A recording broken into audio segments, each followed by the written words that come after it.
समझ जाए एक तरह से।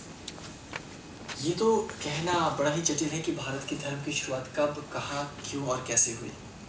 केवल विद्वान जनों ने, हमारे आदरणीय गुरुजनों ने हमें केवल इतना बताया कि जब सृष्टि की उत्पत्ति हुई तभी से धर्म की स्थापना हुई है। तो हमारा जो धर्म है वो नित्य है, अर्थात सदा रहने वाला है, अक्षर है जो कभी नष्ट नहीं होने वाला है, समस्त प्राणियों के कल्याण का हेतु है, एकमात्र साधन है। धर्म के 3 कारण हैं, प्रमुख उद्देश्य हैं।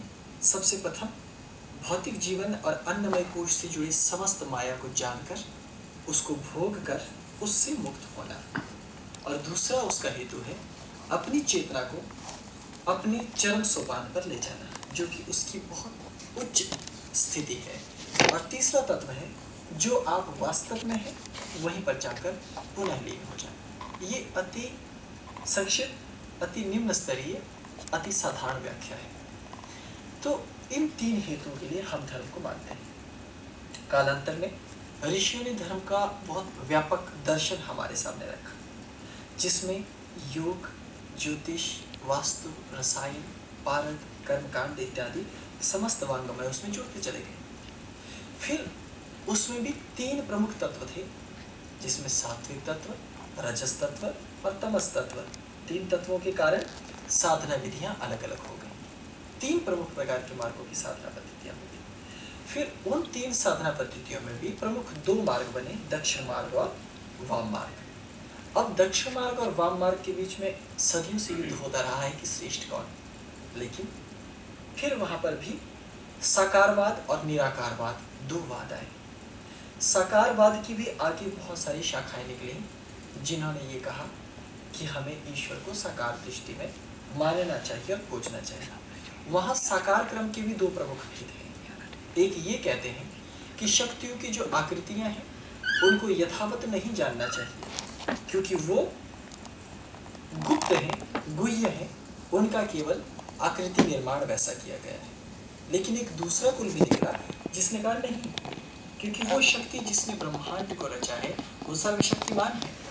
तो वो शक्ति जिस रूप में आप उसकी उपासना करते हैं तद्रूप में आपको दर्शन भी देती है, इसलिए हम उसे सगुण और साकार के रूप में पूर्णतया मानेंगे। और उधर निराकारवादी, उन्होंने ये कहा कि ईश्वर निर्गुण है, निराकार है, निर्लेप है, वो इन सब माया इत्यादि प्रपंचों से उस पार है। तो इन समस्त बातों को लेकर सृष्टि में ऋषि मुनियों के बीच वाद विवाद होता रहा, तर्क बनता रहा। इसी कारण उपनिषदों का ज्ञान हमारे बीच में आया है। उपनिषदों का अर्थ है जहाँ शिष्य गुरु से संवाद करता है, वो गुरु से पूछता है अपनी जिज्ञासा, और गुरु उस जिज्ञासा का समाधान 3 प्रकार से देते हैं। एक तर्क के द्वारा, दूसरा साधना के द्वारा, और तीसरा शक्तिपात के द्वारा। इन 3 के अतिरिक्त कोई मार्ग चौथा नहीं बचता। फिर तो इन 3 तत्वों के द्वारा उपनिषदों की व्याख्या आगे थी, और जो उपनिषद को समझ गया तत्पश्चात उसको जो ज्ञान प्राप्त हुआ वही वेद के रूप में प्रतिष्ठित हुआ है। अब प्रश्न ये उठता है कि इसके बाद क्या होता है। वेद और उपनिषदों की स्थापना होते होते ही हमारे धर्म में प्रमुख वाद प्रचलित हुए, जिसमें से हम देवी देवताओं की बात करते हैं, जिसको हमारे भारतीय धर्म ने दर्शन कहा। अभी जिस पद्धति से मैं आपको समझा रहा हूँ वह है भारत का दर्शन, फिलॉसफी ऑफ इंडिया। तो जो प्राचीन हमारा वांग्मय और दर्शन था उसने प्रत्यक्ष देवताओं की सर्वप्रथम पूजा की, जिसमें सूर्य, जल, वायु, गगन इत्यादि, अग्नि इत्यादि प्रत्यक्ष देवता है, और इन्हें ही प्रत्यक्ष देवता माना जाता है। पश्चात गुरु का नंबर आता है। हम ये मानते हैं कि गुरु ही श्रेष्ठ हैं, गुरु ही मार्ग देने वाले होते हैं। हालांकि ये बड़ा गूढ़ प्रश्न है कि गुरु कौन हो सकता है, कैसा होना चाहिए, उसमें क्या गुणवत्ता होनी चाहिए, ये बड़ा ही जटिल प्रश्न है, जिसका उत्तर मेरे जैसे व्यक्ति के लिए भी देना बड़ा ही दुर्लभ है, बड़ा ही जटिल है। तो ये इन प्रत्यक्ष देवताओं के पश्चात हमारे धर्म ने 33 करोड़ देवी देवताओं की अवधारणा दी। आपको ये जानकर बड़ी हैरानी होगी कि 33 करोड़ देवी देवताओं की तो गिनती करना भी मुश्किल है। तो उनका नाम याद रखना, उनके मंत्र याद रखना, उनकी स्तुति करना, ये बड़ा ही जटिल कार्य है। लेकिन फिर भी इतने बड़े प्रपंच में ऋषि मुनि लोग क्यों पड़े? उन्होंने आप लोगों को कोई सीधा साधा मार्ग क्यों नहीं बताया? उन्होंने कभी भी आपको सीमाओं में नहीं बांधा। उन्होंने कहा कि मनुष्य अपरिमित है, उसकी क्षमताएं वो भी अपरिमित हैं। आप बियॉन्ड द लिमिट्स हैं, आपके भीतर कोई सीमा नहीं है, आप अनंत हैं। आपके भीतर जो जानने की क्षमता है वो भी अनंत है। आप अपने आप को सीमाओं में बंधा हुआ सोचते हैं, लेकिन जो आप अपने आप को पाते हैं आप उतने नहीं हैं। इसीलिए ये कहा गया, शिष्य ने हाथ जोड़कर पूछा अपने गुरु से कि महाराज जी 33 करोड़ तो मैं गिनती नहीं बोल सकता, तो क्या मैं इतने देवी देवताओं को याद रख पाऊंगा? तो गुरु का साधारण सा उत्तर कि तुम सिर्फ 33 करोड़ देवी देवताओं के नाम और स्तुति की बात करते हो, हम तो तुम्हें युगों युगों से न जाने कितने खरबों तुम्हारे जन्म हो चुके हैं उसकी भी ज्ञान देने की क्षमता रखते हैं, और तुम्हारे ही भीतर वो क्षमता है, क्योंकि हम तो बाहर से कोई नई चीज आपको दे नहीं सकते, 1% नहीं दे सकते। आपके भीतर वो पहले से है, बस हम उस तक एक तरंग पहुंचाते हैं, एक विचार पहुंचाते हैं। सभी तत्व अपने आप में परिपूर्ण है, सिद्ध है। इसीलिए सिद्ध पंथ की स्थापना हुई। सिद्धों ने एक नई प्रणाली निकाली। कालांतर में जब देववाद पनपा, शास्त्रवाद, देववाद, गुरुवाद, फिर परंपरा और संप्रदायवाद की भी उत्पत्ति हुई।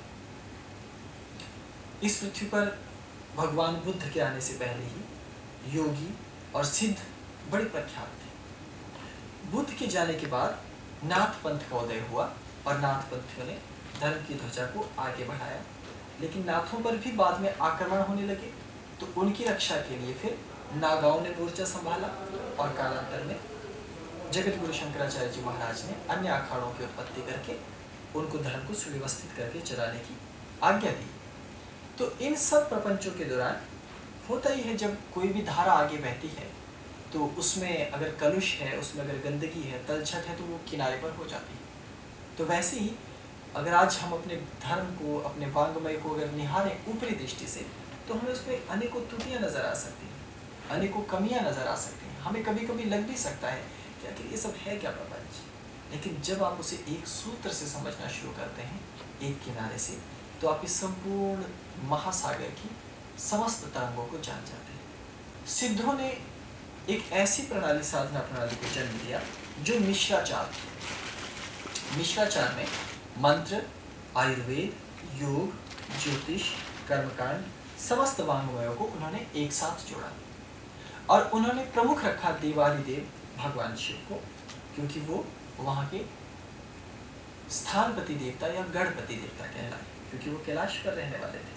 शिव तो कैलाशों के स्वामी हैं, पर्वतों के अधिनायक हैं, तो माँ शक्ति वहाँ उत्पन्न हुई, इसलिए उनको उनकी नायिका माना गया। तो इन स्थानों पर शिव और शक्ति को प्रमुख मानकर फिर साधना पद्धति आगे बढ़ी। और यहाँ मैं ये बात बताना चाहूँगा कि शिव में और भगवान विष्णु में और ब्रह्मा जी में कोई भेद नहीं है। वो एक ही व्यक्ति के 3 स्वरूप मात्र हैं, वो एक ही शक्ति हैं, और त्रिविध गुणों के कारण 3 विविध स्वरूपों में रहते हैं। और शक्ति भी वो सभी शक्तियाँ एक ही हैं, चाहे काली हो, तारा हो, छिन्नमस्ता हो, कोई भी हो, धूमावती ही क्यों ना हो, वो एक ही शक्ति के प्रकारांतर स्वरूप है। इसलिए धर्म को लेकर हमें कभी मूर्खता नहीं दिखानी चाहिए। हमें संप्रदायवाद पर ज़्यादा कट्टर नहीं हो जाना चाहिए। संप्रदाय आपको केवल आगे बढ़ाने के लिए है, न कि आपको तोड़ने के लिए या आपको सीमाओं में बांधने के लिए। फिर सिद्धों का पंथ आया। हालांकि सिद्धों का पंथ लंबे समय तक पृथ्वी पर चल नहीं पाया। उसके बाद नाथों का पंथ आ गया। सिद्धों ने कहा कि आप आस्तिकतावाद और नास्तिकतावाद दोनों दर्शनों को साथ लेकर चलेंगे। पृथ्वी पर सर्वप्रथम नास्तिकतावाद का यदि दर्शन किसी ने दिया तो आपको जानकर हैरानी होगी कि भारत के ऋषि मुनियों ने ही सर्वप्रथम नास्तिकतावाद का धर्म दर्शन दिया था। और आज नास्तिकतावादी हमें समझाने आते हैं, महाराज जी आप तो गलत रास्ते पर हैं, हमारे रास्ते पर आइए। मैं कहता हूँ भाई साहब, आप गलत रास्ते पर हैं, लगता है आपको हमारे रास्ते पर आने की ज़रूरत है। क्योंकि हमारे ही सिद्धों के पंथ में 2 पंथ हैं, एक अनीश्वरवादी पंथ और एक ईश्वरवादी पंथ। अनीश्वरवादी पंथ मानव की सेवा को प्रमुख मानता है। वो कहता है कि तुम आयुर्वेद सीखो, तुम पारद विज्ञान सीखो, तुम अन्य ललित कलाएं सीखो, जिसमें गीत, संगीत, नृत्य, हास्य, युद्ध विद्या इत्यादि विद्याएं आती हैं जो मूलतः स्थूल विद्याएं हैं। लेकिन आप देखिए हमारे जीवन का सौंदर्य गीत, संगीत, नृत्य के कारण ही तो चल रहा है। इन सब को देने वाले भी ऋषि मुनि ही हैं। उन्होंने ही इन सब चीज़ों की उत्पत्ति की, आपके राग, ठाट, अलंकार इत्यादि। तो वो नास्तिकवाद संप्रदाय ने उन तत्वों को आगे फैलाया है। लेकिन याद रहे वो भी ऋषि परंपरा के द्वारा हमारे ही भारतीय जो हिंदू धर्म है इसी के दर्शन के द्वारा आगे पहुंचाया गया है। फिर कालांतर में विदेशी हमारे मित्र, हमारे भाइयों ने इस चीज़ को, विधा को एक नया प्रारूप दिया है जो कि आजकल का आधुनिक नास्तिकतावाद है। लेकिन वो बड़ा कट्टर हो गया। हमारा नास्तिकतावाद भी कट्टर नहीं, और ठीक वैसे ही हमारा आस्तिकतावाद भी कट्टर नहीं।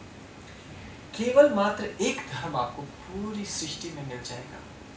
हम परमात्मा के किसी स्वरूप के विरोधी नहीं, हम परमात्मा के किसी अवतार के विरोधी नहीं, हम परमात्मा की किसी अन्य धार्मिक स्वरूप के भी विरोधी नहीं।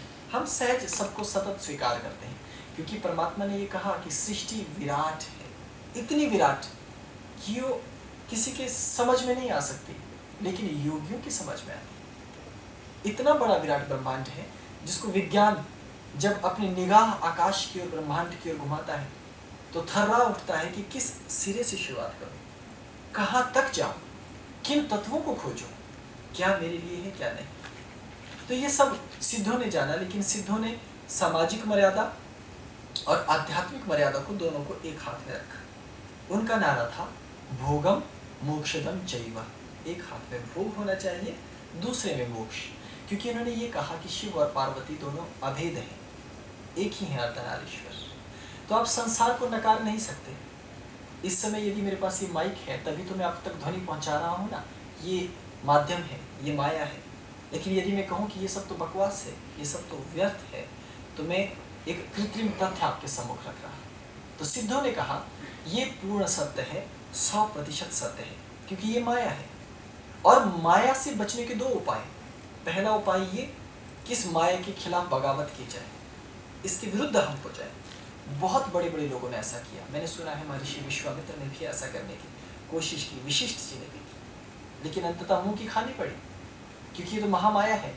एक छोटी सी अप्सरा, लेकिन हमारे लिए तो वो पूजनीय है, बहुत बड़ी हैं, लेकिन देवलोक की परिभाषा में कहा जाए तो बहुत ही छोटी सी अप्सरा, उनके सम्मुख वो स्थिर नहीं रह सकी। तो इसका मतलब है कि माया को जीतना सरल कार्य नहीं। और मेरा तो साफ शब्दों में आप लोगों को ये अनुभव है कि हम माया को कैसे जीत सकते हैं। क्या कोई पुत्र अपनी माँ को जीत सकता है? अरे माँ तो माँ है, वो तो जाया है, वो तो हमारी रक्षिका है, हमें पालन करने वाली, वो हमारा अहित नहीं करती कभी। तो क्या ये दुनिया हमारा अहित करने के लिए बनी? क्या ये हमारा समाज हमारा अहित करने के लिए बना है? क्या ये जो समस्त व्यवस्थाएं आपके चारों तरफ हैं, ये क्या आपको हानि पहुंचाने के लिए बनी? नहीं। इसीलिए सिद्धों ने कहा कि न तो माया हानिकारक है और न ही ब्रह्म हानिकारक है। यदि आप मूढ़ता करते हैं तो माया भी हानिकारक है, मूढ़ता करते हैं तो ब्रह्म भी हानिकारक है। इसलिए भोगम मोक्षदम चैव, ये सिद्धों ने कहा कि उचित सीमा तक अपने संसार को जानिए, उचित सीमा तक ईश्वर को जानिए, और इस पृथ्वी पर एक व्यवस्था बनाइए। बराबर होनी चाहिए वो व्यवस्था। एक तरफ आप समाज में प्रकांड हो और एक तरफ आप अध्यात्म में भी प्रकांड हो। इसीलिए एक ऐसे पंथ की स्थापना हुई जहां पर सिद्धों ने अपने पंथ और अपने नियम रखे। और इन सिद्धों के प्रभाव में आकर बौद्ध धर्म के बहुत बड़े बड़े विद्वानों ने इस तथ्य को जाना, क्योंकि वो लोग साक्षात निर्वाण को प्राप्त हो चुके थे। जब उनके महापुरुषों ने इस बात को जाना तो उन्होंने सिद्धों के साथ मिलकर एक नया मिश्राचार बौद्ध पंथ में तैयार किया, जिसको वज्रयान कहा जाता है, जहाँ मंत्र की अधिकता है, तंत्र की अधिकता है, कर्मकांड की अधिकता है। वो सब हमारे पंथों में थे। कालांतर में किसी भी पंथ में जब वो लंबे समय तक चलता है तो वो उसमें खराबियाँ आने लग जाती है, तो उसमें भी बुराइयाँ आने लग गई। तंत्र मंत्र के नाम पर न जाने कितने ढोंग होने लग गए, शिष्यों का शोषण होने लगा। गुरुओं ने छदमता धारण करके लोगों को अपमानित करने का प्रयास किया। शिष्यों को ऐसे इस तरह से ज्ञान बांटना उन्होंने शुरू कर दिया कि बेचारा शिष्य भ्रमित रहता है। कभी वो सोचता है कि ये सत्य है, कभी सोचता है कि ये सत्य है, कभी लगता है कि मैं ये साधना करने से पूर्ण हो जाऊंगा, कभी लगता है मैं ये साधना करने से पूर्ण हो जाऊंगा। तमाम उम्र बीत जाती है, लेकिन ना तो कुछ अनुभव हो पाता है और ना ही पूर्णता का मार्ग मिल पाता है। तो इस कारण जब बुराइयां ज़्यादा होने लगी तो नाथों ने एक अलग पंथ निकाला। नाथों का जो पंथ था वो मूलतया अनपढ़ लोगों के लिए था, क्योंकि भारत में शिक्षा का प्रचार प्रसार बहुत कम था, गुरुकुलों तक ही शिक्षा थी।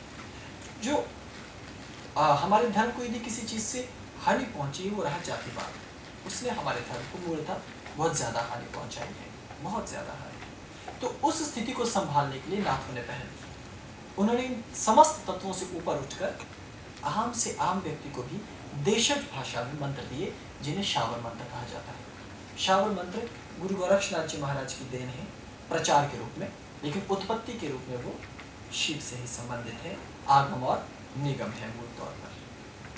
फिर प्रश्न ये पैदा होता है कि जब इतना बड़ा धर्म बन गया, उसके तीन प्रारूप सामने आए। एक बुद्धिमानों का धर्म, प्रकांड बुद्धिमानों का धर्म। वो लोग तर्क वितर्क करते हैं परमात्मा को लेकर के, वो विज्ञान से भी भिड़ जाते हैं ये सिद्ध करने के लिए कि नहीं परमात्मा है और वो तुम्हारे विज्ञान से श्रेष्ठ है। जबकि मैंने आपको पहले ही बता दिया कि माया अपने स्थान पर बड़ी है और ब्रह्म अपने स्थान पर बड़े। उन दोनों को अभेद रूप से जानना चाहिए। आप विज्ञान को और इस पृथ्वी को परमात्मा से यदि अलग करके मानते हो तो ये तो मूर्खता है। इसका मतलब है आप तो हिंदू धर्म के खिलाफ बात कर रहे हो, क्योंकि उपनिषद ने कहा पूर्णमदः पूर्णमिदम्। तो ये पृथ्वी यदि बनी है तो ये अपने आप में पूर्ण है, और इस पृथ्वी पर यदि आपको दुख मिल रहा है तो उसका कारण कहीं ना कहीं आपकी और हमारी कमियां, हमारे पातक और हमारी बुद्धि का सक्रिय ना होना, हमारी इंद्रियों का चेतन ना होना ही है। जिस दिन आपकी इंद्रियां चेतन हो जाती हैं, ये पृथ्वी, ये लोक आपको कष्ट दे ही नहीं सकता। कष्ट, सुख और दुख ये सब तो हमारी प्रत्यारोपित परिकल्पनाएं मात्र हैं और कुछ भी नहीं। जब मैं सोचता हूं कभी कभी किसी के घर की कल्पना करता हूं, तो वहां एक मेरी जैसा कोई युवा व्यक्ति या युवा साधक या युवा साधिका जब वो अपने शयन कक्ष में सो रही हो अपने बिस्तर पर, तो उसे ये लग सकता है जरूर कि देखिए मैं कितने सुख में, कितना आनंद इसमें। लेकिन अगर वो हठ योगियों के चक्रों में पड़ गए और उनको गलती से भी वो चीज दिख गई और उन्हें पसंद आनी शुरू हो गई कि नहीं मैं तो गद्दे पर सो रही हूं लेकिन इसमें मुझे आनंद नहीं आ रहा, लेकिन एक हठ योगी को देखिए वो कांटों पर सो रहा है, मैं भी ऐसा करने की कोशिश करूंगी। और जब वो ऐसा निर्णय करती है अपने हृदय में और जाती है वनों की तरफ, पहले पहले कांटे चुभते हैं, लेकिन धीरे धीरे वो चुभन मिठास में बदल जाती है। और कुछ समय के बाद मेरे जैसे योगी भी होते हैं जो इसलिए बर्फ पर बैठे रहते हैं, इसलिए नहीं कि कोई बड़ा नाम होना चाहिए, कि लोगों को इम्प्रेस करना है, कि लोग मुझे माने, मैं तो चाहता ही नहीं कि मेरे पीछे एक भी है, लेकिन इसलिए बैठते हैं कि उसमें भी आनंद आने लगता है। ये बड़ी अद्भुत बात है, बड़ा अद्भुत मनुष्य को रचा है मानव को परमेश्वर ने, कि एक तरफ जब मखमली गद्दे और मखमली वस्त्र हमें आनंद दे रहे थे, दूसरी ओर चुभने वाले वस्त्र उससे अधिक मखमली लगने लग जाते हैं। तो इसका मतलब है कि हमारे भीतर जो सेंसेस हैं, हमारे भीतर जो इंद्रियां हैं, ये कहीं न कहीं हमारे साथ एक खेल खेलती हैं, और हम इनके द्वारा जैसे विश्व को देखते हैं ये हमें वैसा ही नजर आता है। फिर धर्म थोड़ा और आगे बढ़ा, और वहां बढ़ने पर जब हमारा समाज शहरों के रूप में प्रतिष्ठित हुआ, तब नई तरह का गुरुवाद बनवा, नई तरह के धर्म और संप्रदाय बने। लेकिन इनके बीच में धर्म की दुर्गति तब होने लगी जब धर्म केवल अन्नमय कोश तक रह गया। लोगों ने धर्म गुरु के पास केवल इसलिए आना शुरू किया कि महाराज जी मेरी बेटी भाग गई है, आप कुछ कीजिए। सिद्धों ने क्या करना, सिद्धों ने कहा ठीक है भाई आपकी बेटी भाग गई तो ले आता हूं मैं, वो काम तो पुलिस का था। लेकिन फिर भी सिद्धों ने किया। और तो और जब हम गांव में गए, लोग आ गए कि महाराज जी मेरी भैंस दूध नहीं दे रही। मैंने कहा तो ये हॉस्पिटल काय को खोले, पशु चिकित्सालय, वहां डॉक्टर के पास जाए ना। कहते महाराज जी वहां के हम 4 राउंड काट चुके हैं, अभी तक दूध नहीं आया। हमने कहा ठीक है भाई ये धुनी लेके चले जाओ। विश्वास करके गया, और भैंस पता नहीं उसको भी ऐसा क्या चमत्कार है कि बाबा ने धुनी दे दी तो तुरंत दूध देने लग जाती, और दूध दिया। बस अगले दिन से देखिए बाबा के पीछे लाइन लग गई, सारे दूध वाले बाबा के पीछे। इस तरह से हमारा धर्म आज बड़ी शोचनीय स्थिति में पहुंच गया।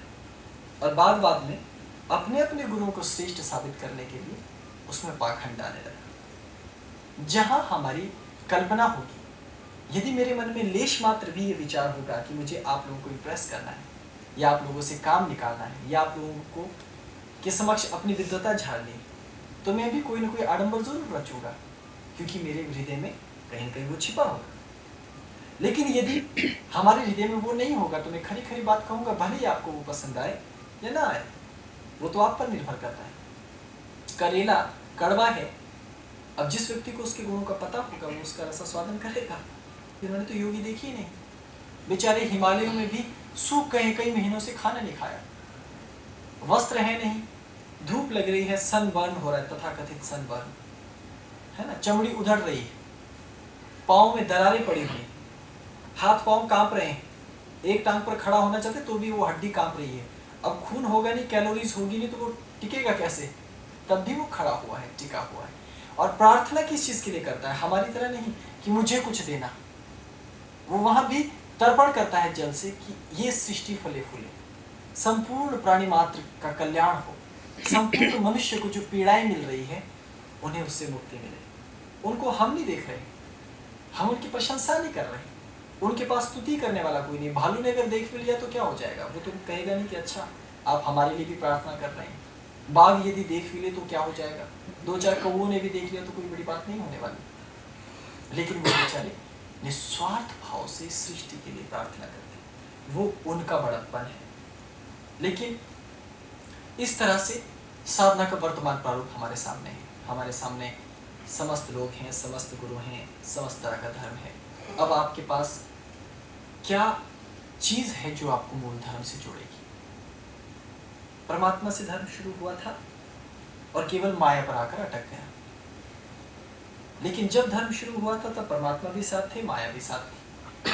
अब अंत में केवल माया माया रह गई, परमात्मा कहीं गायब हो गए। इस कारण हमारे जीवन में अव्यवस्थाएं हो गई। लेकिन ये तो शुक्र है कि दो चीजें ऐसी हैं जो परमात्मा की याद दिला ही देती हैं। एक दुख है और दूसरा मृत्यु है। यदि ये दो तत्व पृथ्वी पर नहीं होते तो फिर परमात्मा तो शायद शून्य ही हो जाती। ये हमारी विचारधारा है। पर इस सारी विचारधारा के मध्य भी एक बड़ी विचित्र बात है कि भगवान श्री कृष्ण ने ये कहा कि प्राणी दुख के कारण शुरुआत कर सकता है। लेकिन ये बड़ी हैरानी की बात है कि धर्म में कोई भी व्यक्ति सबसे पहले आता है तो अपनी इच्छाओं की पूर्ति के लिए आता है कि मेरी कुंडली में काल सर्प दोष है बाबा जी, काल सर्प दोष का समाधान बता दीजिए। हम कहते हैं ठीक है, समाधान करवा लीजिए। उसे जब थोड़ा सा लाभ मिलता है तो सोचता है कि थोड़ा सा उंगली मिल गई तो हाथ पकड़ लिया जाए, फिर कहेगा नहीं अब कोई महाविद्या ही कर ली जाए। जब एक आध महाविद्या सौभाग्य से सिद्ध हो गई या उनकी अनुकंपा भी प्राप्त होगी, तब लगता है कि अरे मिठास तो कुछ और भी बाकी है। और धीरे धीरे वो इस मार्ग पर चलने लग जाता है और प्रकांड उच्च कोटि का साधक बन जाता है। ये बड़ी विचित्र माया है। तो जाने अनजाने में ही सही व्यक्ति धर्म तक पहुंचता है। लेकिन ये भी याद रहे, मैंने आपको पहले भी कहा कि हमारा धर्म तीन तरह का है जो तीन गुणों पर चलता है। लेकिन हम लोग तीनों गुणों में से किसी के विरोधी नहीं है। आमतौर पर सत्व गुण वाले रजस गुण को नहीं पसंद करते, रजस वाले तमस को पसंद नहीं करते। अभी यदि हमारे बीच में कोई अघोरी बैठा हुआ हो तो हम सब उससे घृणा करेंगे, और यदि हमारे बीच में कोई परम सात्विक व्यक्ति बैठा है वो तो कहेगा अरे आप बहुत दूर रहिए हमसे, छुइए भी मत हमें, है ना, क्योंकि तुमने छू लिया तो पता नहीं क्या हो जाएगा मुझे। तो ये उनकी धारणा है। तो ये तथाकथित सिद्धांत हैं जो हमारे धर्म में साधना के लिए केवल मात्र अनिवार्य थे, ना कि वो ढोंग करने के लिए अनिवार्य थे। क्योंकि कुछ हद तक आपके भीतर स्वतंत्रता है, लेकिन बाकी स्वतंत्रताएं नहीं। अब धर्म के भी आपके पास बहुत से ऑप्शंस हैं। आप योग मार्ग पर जाकर, विशुद्ध योग मार्ग पर जाकर प्राप्ति कर सकते हैं।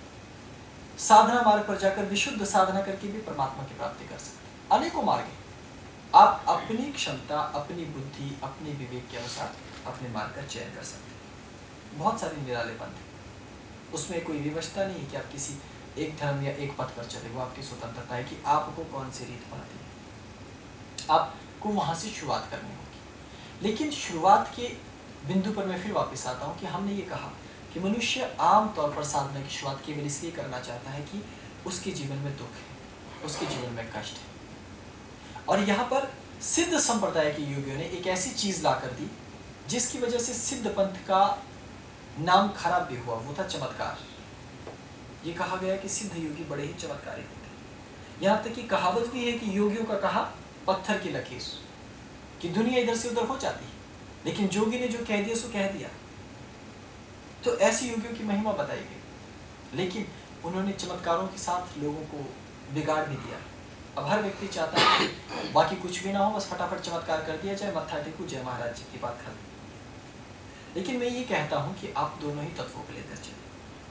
चमत्कार एक अद्भुत शब्द है, उसकी अपनी एक परिकल्पना है, लेकिन वो हर किसी के साथ घटित नहीं होता। पात्र और कुपात्र के लिए चमत्कार होते हैं, विश्वासी और अविश्वासी के लिए चमत्कार होते हैं। लेकिन आप साधना के सत्र की शुरुआत कहाँ से कर, उसका भी वही रीत है। हम छोटे थे, छोटे से बड़े हुए, बड़े के बाद अब आगे जीवन जिएंगे, फिर वृद्ध होंगे, फिर समाप्त हो जाएंगे। लेकिन इस सतत यात्रा में यदि आप साधना करना भी चाहें तो आप साधना नहीं कर पाते। उसके कारण, आप तो साधना करना चाहते हैं, लेकिन कारण ये है कि कभी समाज की पीड़ा है, कभी परिवार की पीड़ा है, कभी शत्रुओं की पीड़ा है, कभी धन नहीं है, कभी भोजन नहीं है, कभी वस्त्र नहीं है। जब सब कुछ है तब अकारण शत्रु पीछे बढ़े, शत्रु भी नहीं है तो अकारण रोग पे रोग आते जा रहे हैं, शरीर साथ नहीं देता। तो इन अवस्थाओं में अपने जीवन को आगे बढ़ाना और साधना करना भी बड़ा ही दुरूह और जटिल है। हमारे धर्म ने कभी किसी को पलायन करने के लिए नहीं कहा। योगी होने का तात्पर्य मेरी तरह चोला पहन लेना नहीं है, वो तो आपकी चित्त की एक स्थिति है, आपकी भावभूमि है चेतना की। हमने अगर चोला पहना है, ये तो एक साधु जीवन है, क्योंकि वो भी एक जीवन है। जैसे आजकल के यूथ एडवेंचर के लिए जाते हैं जंगलों में, तो वो एडवेंचर लाइफ है। कुछ लोग स्पोर्ट्स में जाते हैं तो वो स्पोर्ट्स लाइफ है। ठीक वैसे ये बाबा लाइफ है। हाँ, हम जाते हैं, भिक्षा मिल गई तो जयराम जी की, नहीं मिली गालियां पड़ गई तो भी जयराम जी की, है ना। गाली सुनना भी बहुत बड़ी कला है, ढीठ होना पड़ेगा उसके लिए। तो ये सब धर्म की एक मौलिक व्याख्या है। लेकिन हमें धर्म की शुरुआत कहाँ से करनी चाहिए? प्रथम, हम इस संसार को छोड़कर कहीं नहीं जा सकते, चाहे हम बाबा बन जाए, चाहे हम गृहस्थी रहे। नहाना तो बाबा को भी है, गृहस्थी को भी। भोजन बाबा को भी करना है, गृहस्थी को भी। भले ही बाबा 4 दिन में एक बार करे, 10 दिन में एक बार करे, या 4 महीने में एक बार करे, पर करना तो है ही, तो चिंता तो होगी। इसलिए हमें, चाहे हम योगी हों चाहे हम भोगी हों, हमें प्रथम बिंदु पर सहमति बनानी होती है। और वो प्रथम बिंदु है कि हमें कष्टों से छुटकारा दिलाइए। वो प्रथम बिंदु है, मुझे मेरे जीवन के कष्टों से उबारिए। और साथ ही उसके साथ एक दूसरी चीज़ साथ साथ जुड़ी रहती है, एक के साथ एक फ्री, कि अगर मेरे कष्टों से छुटकारा मिल गया तो मुझे धन धान्य, मान सम्मान, ऐश्वर्य, सौंदर्य दीजिए। और यदि कोई युवा है तो पीछे पीछे प्रेमिका जुड़ी रहेगी प्लस उसके पीछे। तो ये सब आम तत्व आपको चाहिए। जब तक आप कम से कम इतने तत्वों को स्वीकार नहीं करते, तब तक आप झूठ बोल रहे हैं कि आपको साधना चाहिए। क्योंकि कम से कम साधना उस व्यक्ति को चाहिए होगी जो इनमें से या तो गुजर के पार हो चुका है, या जो इन चीज़ों से तृप्त है। और तृप्त वही होगा जो इससे पार होकर गुजरा हुआ, वरना दूसरा कल्पना करता रह जाता है। या ऐसा व्यक्ति देवात होता है, जिसके संबंध में भगवान श्री कृष्ण ने कहा कि पूर्व जन्म का कोई योगी हो, पूर्व जन्म में यदि आपने शुभ कर्म किए, तब इस जन्म में पैदा होते ही आपकी ऐसी स्थिति होती है कि आपके मन में सहज वैराग्य होने लगे। आपको ये समझ ही नहीं आएगी कि मेरे साथ, मैं भी तो उन्हीं लोगों के साथ पढ़ा, मैं भी तो उन्हीं लोगों के साथ रहा, लेकिन वो लोग तो मेरे जैसे नहीं हैं, वो मेरी जैसी सोच नहीं रखते, लेकिन मैं अध्यात्म के पथ पर क्यों सोचता? वो केवल इसलिए क्योंकि आप में उतनी क्षमता और सामर्थ्य है। इसलिए भारत के ऋषि मुनियों ने कहा कि एक ही ऐसा कुल है, ऐसा क्रम है जो आपको दोनों एक साथ दे सकता है।